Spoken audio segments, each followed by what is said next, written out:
السلام علیکم ورحمة الله وبرکاته. بسم الله الرحمن الرحیم. ټول تعریفونه د رب ذوالجلال دپاره چې خالق او مالک او پروردگار د کل عالم دی، او درود پاک په خاتم الانبیاء د مدینی جانان حضرت محمد صلی الله علیه وسلم باندې. امید د رب ذوالجلال نه ساتم چې تاسو به روغ جوړ یئ، په صحت به برابر یئ. الله جل شانه موږ او تاسو ټول د هر قسم مصیبت، آفت، تکلیف، مشکل، غم او پریشانی نه په امن کې وساته. الله جل شانه عمر دراز سره د صحت نصیب کا. الله جل شانه د اچانک کی مصیبتونو، آفتونو او مرګونو نه په امن کې وساته.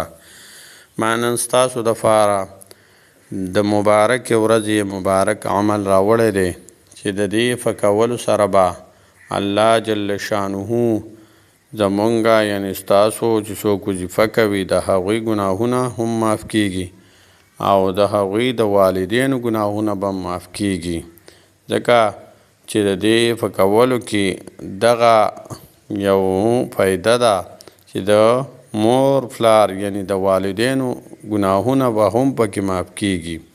او وظیفه ډیره اسان هم ده، ډیره مجرب هم ده، او د هغې دپاره یو خاص ټیم دی، یو خاص ورځ ده.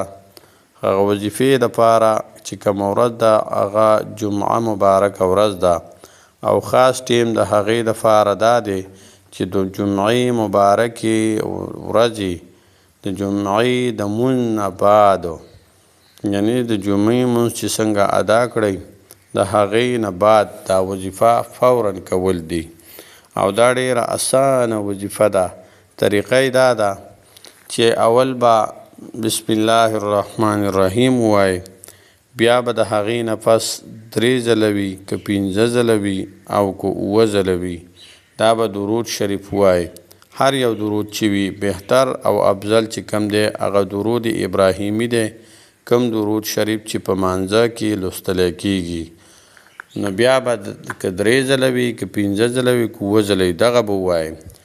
بیا به د هغې نه پس سبحان الله العظیم وبحمده، سبحان الله العظیم وبحمده، سبحان الله العظیم وبحمده، دا به 101 پیره ووایئ، یعنی 101 پیرې به دا ووایئ.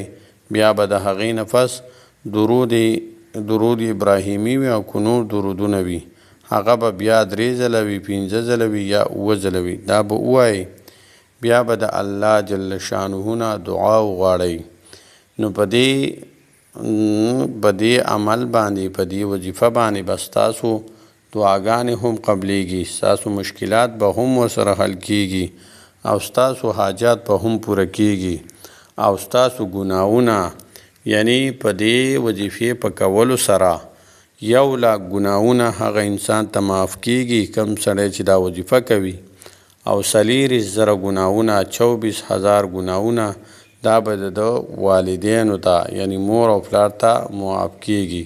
او د دې وظیفې په برکت سره او د دې ګناهونو نه ګناه صغیره مراد دی، ګناه کبیره بغیر د توبې نه یعنی په صدق دل سره چې توبه وباسي نو غټ ګناهونه الله جل شانه معاف کوي. نو د دې ګناهونو نه مراد ګناه صغیره دی. نو الله جل شانه د دې وظیفې په برکت باندې او په خپل فضل و کرم باندې به ته ګناهونه معاف کړي، او کومه دعا چې غواړئ، کوم حاجت چې غواړئ، کوم مشکل حل کول غواړئ، نو الله جل شانه به د دې وظیفې په برکت سره دغه حاجات هم پوره کوي، مشکلات به هم حل کوي. السلام علیکم ورحمة الله وبرکاته.